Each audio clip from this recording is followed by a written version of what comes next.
तो देखा आपने बाबा साहब डॉक्टर अम्बेडकर ने जो अंत में एक लाइन कही, जिसके कई मायने निकलते हैं और समझने के लिए ज़्यादा टाइम नहीं लगेगा किसी भी व्यक्ति को अगर ये बात बताई जाए। बाबा साहब ने इंटरनेशनल 3 यहाँ पर उदाहरण देकर समझाए कि यहूदियों का और ईसाइयों का जो झगड़ा था वो इसलिए था कि यहूदी अलग रहना चाहते थे और यहाँ की जो समस्या थी भारत की, यहाँ अछूत अपनी इच्छा से अलग नहीं रहना चाहते थे, उनको जबरन अछूत रहने के लिए मजबूर किया गया था। वहाँ झगड़ा था कि यहूदियों को वो अपने साथ मिलाना चाहते थे और यहाँ झगड़ा था कि अछूत साथ मिलना चाहते थे और उन्हें सवर्ण क्लास अपने साथ मिलाना नहीं चाहते थे। वहाँ वो शादी विवाह आपस में करने का प्रस्ताव पास करते थे और वो शादी विवाह के लिए इच्छा पर छोड़ देते थे। यहाँ पर शादी विवाह का प्रस्ताव तो छोड़िए, अगर यहाँ इंटरकास्ट मैरिज हो जाती है तो यहाँ ऑनर किलिंग कर देते हैं, यहाँ तक कि अपने लाड़ प्यार से पाली गई बेटी तक की हत्या कर देते हैं। ऐसे साल भर में कितने उदाहरण हमारे सामने आते हैं। तो डॉक्टर अम्बेडकर यहाँ पर एक महत्वपूर्ण लाइन लिखते हैं, इस पूरे चैप्टर की जानदार लाइन है कि अस्पृश्यता यानी अनटचेबिलिटी एक मजबूरी है, उनकी पसंद नहीं है। तो ये जो बात है, वास्तव में भारत के अंदर जो अनटचेबिलिटी रही है वो अछूतों की अपनी पसंद या चॉइस नहीं रही है, वो तो सवर्ण क्लास की पसंद है जो अछूतों को मजबूरी में ढोनी पड़ती थी क्योंकि उन्हें अवसर नहीं दिए गए।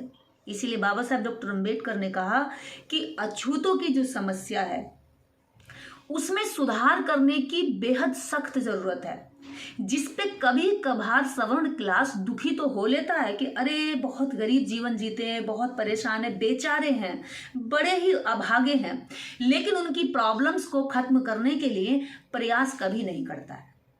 यही उनकी सबसे बड़ी जालसाजी है कि वह उन पर दया कर सकते हैं लेकिन उन्हें बराबरी का हक नहीं दे सकते हैं। तो बाबा साहब डॉक्टर अम्बेडकर के जो वॉल्यूम नंबर 9 है, उनके साहित्य की वॉल्यूम नंबर 9 जो सबसे महत्वपूर्ण किताब समझती हूँ, मैं हर किताब उनकी महत्वपूर्ण है, लेकिन पहली सीरीज बनाने के लिए जो ये किताब चुनी है हमने, ये आप लोगों के लिए बेहद ज़रूरी है ताकि आप जानें समझें कि बाबा साहब कब क्या कहते थे। और इसका पहला चैप्टर अभी तैयार हो चुका है। अगर आपको लगता है कि ये साहित्य हमारे लोगों तक पहुँचना चाहिए तो वीडियो को शेयर करें, लाइक करें, कमेंट करें और इस चैनल को, ये आपका चैनल है ताकि हम अपने लोगों को आप तक जगाने के लिए अपनी बात पहुंचा सकें। इसलिए इस चैनल को मजबूत करिए क्योंकि बाबा साहब का साहित्य हर घर में नहीं है, लेकिन कोई बात नहीं, ये वीडियो हर घर में पहुंच सकती है। जय भीम, जय संविधान।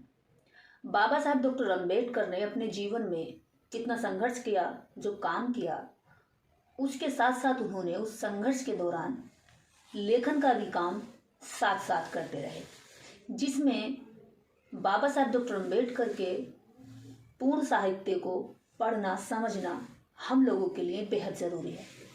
हम लोग जब देखते हैं, जब किताबों के बारे में सुनते हैं, समझते हैं, तो हम उनकी खोज करते हैं और बाबा साहब का जो साहित्य है वो हमें मिलने में मुश्किल होता है क्योंकि हर शहर में या हर दुकान पर यह अवेलेबल नहीं होता, जिस वजह से हमें भी बहुत सारी समस्याएं हुई शुरू में और अभी भी बहुत सारे लोग इनको ढूंढते हैं लेकिन उन्हें नहीं मिल पाती। ऐसी स्थिति में लोग ना तो सारी किताबें साथ लेकर चल सकते हैं और ना ही उनकी जानकारियों को वो कहीं पर भी हासिल कर सकते हैं। किताबें नहीं होंगी तो उन्हें पता नहीं चलेगा। इसलिए हमने प्रयास किया है कि जिन लोगों के पास ये बुक नहीं है उन तक ये वीडियो के माध्यम से बाबा साहब डॉक्टर अम्बेडकर के साहित्य का जिस तरह उन्होंने लिखा है एज इट इज़ आप लोगों को बताने का हम प्रयास करें। तो साथियों, हमारे लोग बाबा साहब के साहित्य के बारे में जाने, उन्होंने कब कौन सी परिस्थिति में किस तरह की बात कही, वो सब आप तक पहुँचे। इसलिए हमने पहली वीडियो की सीरीज में जो बुक चुनी है उस बुक को हमने आपके बीच में सीरीज के माध्यम से उस पूरी बुक को आपके बीच में लाएंगे, जो बाबा साहब डॉक्टर अम्बेडकर का वॉल्यूम नंबर 9 है और जिस बुक का नाम है आप देख सकते हैं, मैं थोड़ा करीब करके दिखा देती हूँ। वॉल्यूम नंबर 9, इस बुक का टाइटल है, नाम है अस्पृश्यता अथवा भारत में बहिष्कृत बस्तियों के प्राणी। तो बाबा साहब डॉक्टर अम्बेडकर इस बुक में इस देश के अंदर बहिष्कृत लोगों के बारे में लिखते हैं। बहिष्कृत वो जो अनटचेबल थे, जिनको छुआ नहीं जा सकता था और अस्पृश्यता का जीवन जीने के लिए वे विवश थे, जिनकी जीवन यातना इतनी गहरी या इतनी अधिक थी कि बाबा साहब डॉक्टर अम्बेडकर भी उसको सोच कर, देख कर, जी कर बेहद आहत थे, जिस पर बाबा साहब डॉक्टर अम्बेडकर ने अपनी इस पुस्तक में उनका दर्द बहुत बारीकी से बयां किया है। और इसमें हम एक एक चैप्टर वाइज आप लोगों को समझाने का प्रयास करेंगे। तो इसका पहला चैप्टर है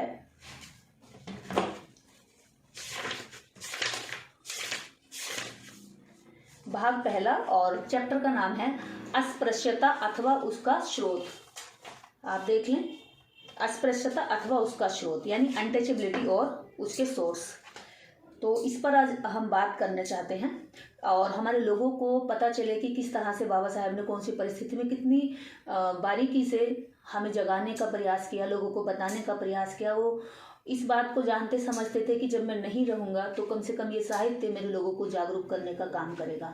तो इसको जानना हमारे लिए बहुत ज़रूरी है। अब ऐसी स्थिति में जब लोगों को लगता ही नहीं कि अस्पृश्यता कोई बहुत बड़ी चीज़ होगी या उनका दुख कोई बहुत बड़ी चीज़ होगी, तो आज जैसे लगता है लोगों की जातिवाद नहीं है, ऐसे ही उस समय लगता था कि अनटचेबिलिटी नहीं है, छुआछूत नहीं है। और जो अच्छे से ठाट बाट से लोग रहते थे उन्हें जो अनटचेबल का जो दर्द झेलते थे उनके दर्द से ज़्यादा कोई उन्हें तकलीफ या मतलब नहीं होता था। तो ऐसी स्थिति में बाबा साहब डॉक्टर अम्बेडकर अपनी बात किन शब्दों में शुरू करते हैं वो हम वैसे ही पढ़ेंगे जैसे बाबा साहब क्या कर गए हैं। इस बुक में लिखा है पहले चैप्टर, ऐसे लोगों की कमी नहीं है जो अस्पृश्यों की दयनीय स्थिति से दुखी हों। यह चिल्लाकर अपना जी हल्का तो करते फिरते हैं कि हमें अस्पृश्यों के लिए कुछ करना चाहिए, लेकिन इस समस्या को जो लोग हल करना चाहते हैं उनमें से शायद ही कोई ऐसा व्यक्ति हो जो इसे यह कहता हो कि हमें अस्पृश्य हिंदुओं को बदलने के लिए भी कुछ करना चाहिए। यह धारणा बनी हुई है कि अगर किसी का सुधार होना है तो वह अस्पृश्यों का ही सुधार होना है, यानी अछूतों का ही सुधार होना है। अगर कुछ किया जाना है तो वह अस्पृश्यों के प्रति किया जाना है, और अगर अछूतों को सुधार दिया जाए तब अछूतों की जो अछूतपन की जो भावना है वह मिट जाएगी। सवर्णों के बारे में कुछ भी नहीं किया जाना चाहिए। उनकी भावनाएं, आचार, विचार और आदर्श अपने लिए एकदम सही है और ऊंचे हैं और पूर्ण है। वो अपने बारे में ऊंचा सोचते हैं और अपने जीवन स्तर को ऊंचा उठाने के लिए हर तरह के प्रयास भी करते हैं। उनमें कहीं भी कोई खोट नहीं है।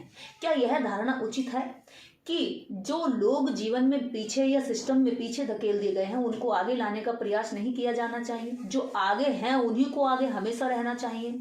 यह धारणा सही नहीं है। मेरी नज़र में यह एकदम अनुचित है। लेकिन हिंदू इसमें कोई परिवर्तन नहीं चाहते। उन्हें इस धारणा का सबसे बड़ा लाभ यह है कि वे इस बात से आश्वस्त हैं कि वे अछूतों को समस्या के लिए बिल्कुल भी उत्तरदायी नहीं मानते। यानी कि उन्हें लगता है कि जो अछूतों में जो उनकी जीवन स्तर गिरावट में गया है या नीचे गिरे हैं या उनके जीवन में ऊपर उठने की जो सोच नहीं है वो सवर्णों ने नहीं कुछ ली है, उनका इसमें कोई रोल नहीं। यानी वो अपनी गलती को स्वीकार नहीं करते हैं। उनकी यह मनोवृत्ति कितनी स्वभाव अनुरूप है, इसे यहूदियों के प्रति ईसाइयों की मनोवृत्ति का उदाहरण देकर स्पष्ट किया जा सकता है। हिंदुओं की तरह ईसाई भी यह नहीं मानते कि यहूदियों की समस्या असल में ईसाइयों की समस्या है। इस विषय पर लुईस गोल्डिंग की टिप्पणी इस स्थिति को और अधिक स्पष्ट करती है कि यहूदियों की जो समस्या है असलियत में किस तरह ईसाइयों की समस्या है। इसे बताते हुए वे कहते हैं कि जिस अर्थ में मैं यहूदियों की समस्या को असलियत में ईसाई समस्या समझता हूं उसको स्पष्ट करने के लिए बहुत ही सीधी सी मिसाल देता हूं। मेरे ध्यान में मिश्रित जाति का एक आयरिश शिकारी कुत्ता याद आ रहा है। इसे मैं बहुत दिनों से देखता आया हूं। यह मेरे दोस्त जॉन स्मिथ का कुत्ता है। नाम है पैडी। वह इसे बेहद प्यार करते हैं। पैडी को स्कॉच शिकारी कुत्ते नापसंद हैं और इस जाति का कोई भी कुत्ता उसके आसपास 20 गज की दूरी से भी नहीं निकल सकता, और कोई दिख भी जाता है तो वह भौंक भौंक कर आसमान सिर पर उठा लेता है। उसकी यह बात जॉन स्मिथ को बेहद बुरी लगती है और वह उसे चुप कराने का हर संभव प्रयत्न भी करते हैं। क्योंकि पैडी जिन कुत्तों से नफरत करता है वे बेचारे चुपचाप रहते हैं और कभी भी पहले नहीं भौंकते। मेरा दोस्त हालांकि पैडी को बहुत प्यार करता है तो भी वह यह सोचता है, और जैसा कि मैं भी सोचता हूँ कि पैडी की यह आदत बहुत कुछ उसके किसी जाति विशेष होने पर उसके स्वभाव के कारण है। हमसे किसी ने यह नहीं कहा कि यहाँ जो समस्या है वह स्कॉच शिकारी कुत्ते की समस्या है, और जब पैडी अपने पास के किसी कुत्ते पर झपटता है तो बेचारा वह पेशाब वगैरह करने के लिए भी जमीन सूंघ सांघ कर रह जाता है। तब उस कुत्ते को क्या इसलिए मारना पीटना चाहिए कि वह वहां अपने अस्तित्व के कारण पैडी को हमला करने के लिए उकसा देता है। हम देखते हैं कि यहूदी समस्या और अस्पृश्यों की समस्या एक जैसी है। स्कॉच शिकारी कुत्ते के लिए जैसा पैडी है, यहूदियों के लिए वैसा ही कोई ईसाई है, और वैसा ही सवर्णों के लिए ये अछूत जातियां हैं। किंतु एक बात में यहूदियों की समस्या और ईसाई समस्या एक दूसरे की विरोधी है। जैसे यहूदी और ईसाई अपनी प्रजाति के एक दूसरे के शत्रु होने के कारण एक दूसरे से अलग कर दिए गए हैं, यहूदी प्रजाति ईसाई प्रजाति के विरुद्ध है, और हिंदू अस्पृश्य इस प्रकार की शत्रुता के कारण एक दूसरे से अलग नहीं है।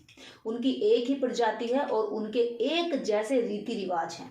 दूसरी बात यह है कि यहूदी ईसाइयों से अलग अलग रहना चाहते हैं। इन दो तथ्यों में से पहला तथ्य अर्थात यहूदियों और ईसाइयों में वैर भाव का आधार यहूदियों की अपनी प्रजाति के प्रति कट्टर भावना है, और दूसरा तथ्य ऐतिहासिक तथ्यों पर आधारित लगता है, क्योंकि प्राचीन काल में ईसाइयों ने यहूदियों को अपने साथ मिलाने के कई प्रयत्न किए, लेकिन यहूदियों ने इसका सदा प्रतिरोध किया। इस संबंध में दो घटनाएं उल्लेखनीय हैं। पहली घटना नेपोलियन के शासनकाल की है, जब फ्रांस की राष्ट्रीय असेंबली इस बात के लिए सहमत हो गई कि यहूदियों के लिए मानव के अधिकार घोषित किए जाएं, यानी मानवाधिकार घोषित किए जाएं। तब अलसाके के व्यापारी संघ और प्रतिक्रियावादी पुरोहितों ने यहूदी प्रश्न को फिर उठाया। इस पर नेपोलियन ने इस प्रश्न को यहूदियों को उनके द्वारा ही विचार करने के लिए सौंपने का निर्णय किया। उसने फ्रांस, जर्मनी और इटली के प्रमुख यहूदी नेताओं का एक सम्मेलन बुलाया ताकि इस बात पर विचार किया जा सके कि क्या यहूदी धर्म के सिद्धांत व नागरिकता प्राप्त करने के लिए आवश्यक शर्तों के अनुरूप हैं अथवा नहीं है। तो नेपोलियन यहूदियों को बहुसंख्यों के साथ मिला देना चाहता था। इस सम्मेलन में 111 प्रतिनिधियों ने भाग भी लिया।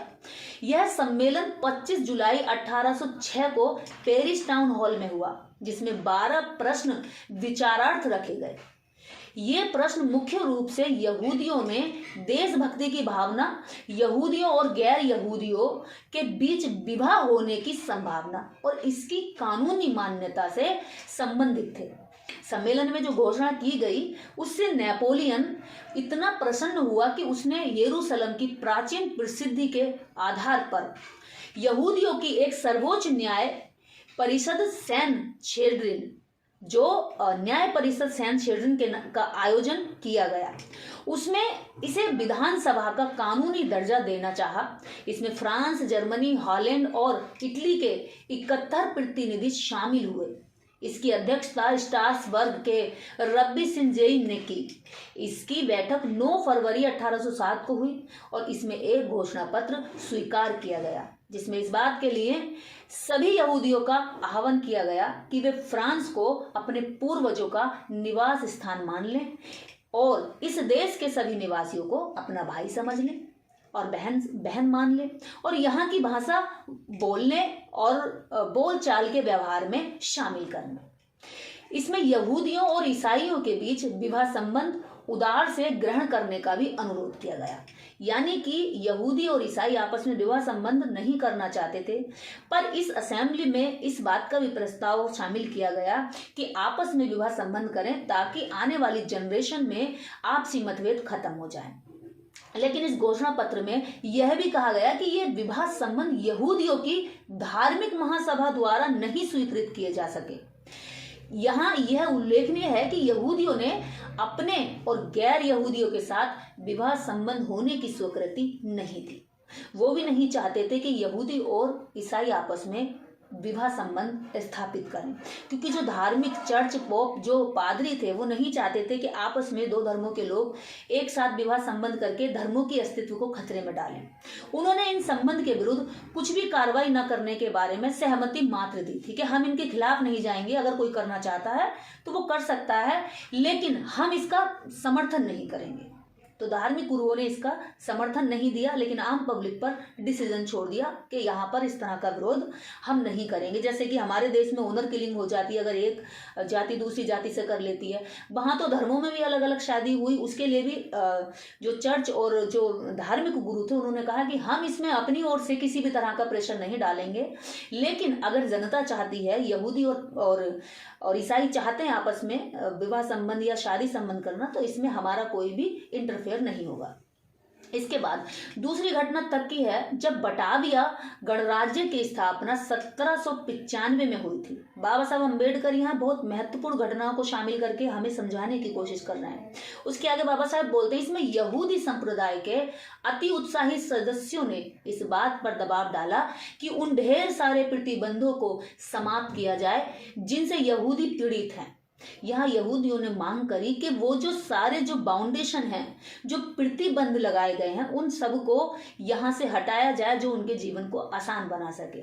आगे बात होती है, किंतु प्रगतिशील यहूदियों ने नागरिकता के पूर्ण अधिकार की जो मांग की थी उसका एम्स्टर्डम में रहने वाले यहूदियों के नेताओं ने पहले तो विरोध किया था, जो काफी आश्चर्य की बात थी। उनको आशंका थी कि नागरिक समानता होने से यहूदी धर्म की सुरक्षा खतरे में पड़ जाएगी, और उसके बाद उन्होंने घोषणा की कि उनके सहधर्मी अपने नागरिक होने के अधिकार का परित्याग करते हैं। यानी वो चाह रहे थे कि हमारा जो धर्म है वो खतरे में ना जाए, क्योंकि समान नागरिकता से होगा क्या कि समान नागरिकता में ज़्यादा लोग विश्वास करने लगेंगे और धर्म की ओर से कहीं ना कहीं उनका जो मोह है वो भंग हो जाएगा। जब धर्म की सत्ता लोगों पर होती है तो वो और दूसरी चीज़ों के बारे में ज़्यादा समर्पित नहीं होते, वो धर्म पर ही समर्पित रहते हैं। और जब धर्म पर नागरिक समर्पित होते हैं तो धर्म गुरुओं का ही आदेश का पालन किया जाता है।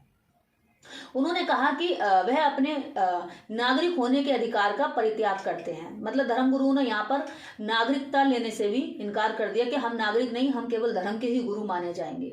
आप देख सकते हैं कि यहाँ भी जो चीज टकरा रही है वो धर्मगुरु, जो हम भाषा में कहते हैं धर्म के ठेकेदार। तो वो दुनिया के जितने भी धर्म रहे हैं, सभी धर्मों में कहीं ना कहीं धर्म गुरुओं के अंदर एक ईगो रही है कि धर्म की सत्ता बरकरार रहे, उसमें किसी भी तरह की रुकावट ना आए, क्योंकि इससे उनके धर्म के निर्देशों के अनुपालन में बाधा पहुंचती। इससे स्पष्ट है कि वहां के यहूदियों ने उस गणराज्य के सामान्य नागरिक के रूप में रहने की अपेक्षा विदेशी के रूप में रहना अधिक पसंद किया। ईसाइयों के स्पष्टीकरण का चाहे जो भी अर्थ समझा जाए, इतना तो स्पष्ट है कि उन्हें कम से कम इस बात का तो एहसास रहा कि उनका यह प्रामाणिकता जो प्रमाणित करता है कि दायित्व है कि यहूदियों के प्रति उनका व्यवहार गैर मानवीय नहीं रहा। यानी वहां पर जबरदस्ती का कुछ भी नहीं रहा। जैसे यहाँ जबरदस्ती चलती है कि तुम सड़क पर नहीं चल सकते, अछूतों को कहा कि भी तुम सड़क पर चल ही नहीं सकते, अगर चलोगे तो इतनी बाउंडेशन है कि तुम निकल ही नहीं पाओगे। तो यहाँ पर बाबा साहब डॉक्टर अम्बेडकर इंटरनेशनल कुछ ऐसे एग्जाम्पल देकर समझा रहे हैं कि गैर बराबरी हर जगह रही, लेकिन इस कदर की गैर बराबरी जैसी भारत में रही, ऐसी इतनी निर्ममता वही गैर बराबरी नहीं रही। उसके आगे, परंतु हिंदुओं ने अस्पृश्यों के साथ अपने व्यवहार के औचित्य को प्रमाणित करने की बात तो कभी सोची ही नहीं। हिंदुओं का दायित्व तो बहुत बड़ा है, क्योंकि उनके पास कोई भी वास्तविक कारण है ही नहीं जिसके अनुसार वे अछूतों को उचित ठहरा सकें। वे यह नहीं कह सकते कि कोई व्यक्ति समाज में इसलिए अछूत है क्योंकि वह कोढ़ी है या वह घिनौना लगता है, या वे यह भी नहीं कह सकते कि उनके और अछूतों के बीच में कोई धार्मिक वैर है जिसकी खाई को पाटा नहीं जा सकता। वे यह तर्क भी नहीं दे सकते कि अछूत स्वयं हिंदुओं में घुलना मिलना नहीं चाहते, क्योंकि वो तो चाहते हैं घुलना मिलना, लेकिन उनको साथ में बिठाया तक नहीं जाता। लेकिन अस्पृश्यों के संबंध में ऐसी बात नहीं है। वे अर्थ में अनादि हैं और शेष से विभक्त हैं, लेकिन यह पृथकता उनका पृथगवास, उनकी इच्छा का परिणाम नहीं है। अगर वो अलग रह रहे हैं तो वो अपनी इच्छा से नहीं रह रहे हैं, अपनी खुशी से नहीं रह रहे हैं। उनको इसलिए दंडित नहीं किया जाता है कि वे घुलना मिलना नहीं चाहते, बल्कि उन्हें तो इसलिए दंडित किया जाता है कि वे हिंदुओं में घुल मिल जाना क्यों चाहते हैं। वो उन हिंदुओं के उच्च वर्ण सवर्ण के साथ बैठना और शादी ब्याह करना क्यों चाहते हैं। उन्हें तो सजा इसलिए दी जाती है, यानी धर्म एक है पर जातियां अलग होने के कारण उन्हें घुलने मिलने साथ बैठने और शादी करने का अधिकार नहीं है। अगर वो ऐसा करते हैं तो उनके ऊपर उन्हें मार खानी ही पड़ेगी, बच नहीं सकते। बाबा साहेब फिर आगे क्या कहते हैं, बाबा साहेब कहते हैं दूसरे शब्दों में हम यह कह सकते हैं कि हालांकि यहूदियों और अस्पृश्यों की समस्या एक जैसी है, क्योंकि यह समस्या दूसरों की पैदा की हुई है, तो भी वह मूलतः भिन्न है। यहूदी की समस्या स्वेच्छा से है, अलग रहने की है, यानी यहूदी अपनी स्वेच्छा से अलग रहना चाहता है, लेकिन अछूत की समस्या यह है कि उन्हें अनिवार्य रूप से अलग कर दिया गया है, जबरदस्ती अलग कर दिया गया है। अछूत एक मजबूरी है, पसंद नहीं है। तो बाबा साहेब यहाँ पे जोर देकर कहते हैं कि इस देश की जो अछूत जातियां हैं, उनकी जो परेशानियां हैं, वो उनकी अपनी इच्छा से नहीं है, वो दूसरे पक्ष की इच्छा के जबरन थोपी गई मजबूरियां हैं। इसलिए बाबा साहेब डॉक्टर अंबेडकर आगे और कुछ कहते, आगे जो कहते हैं उसको भी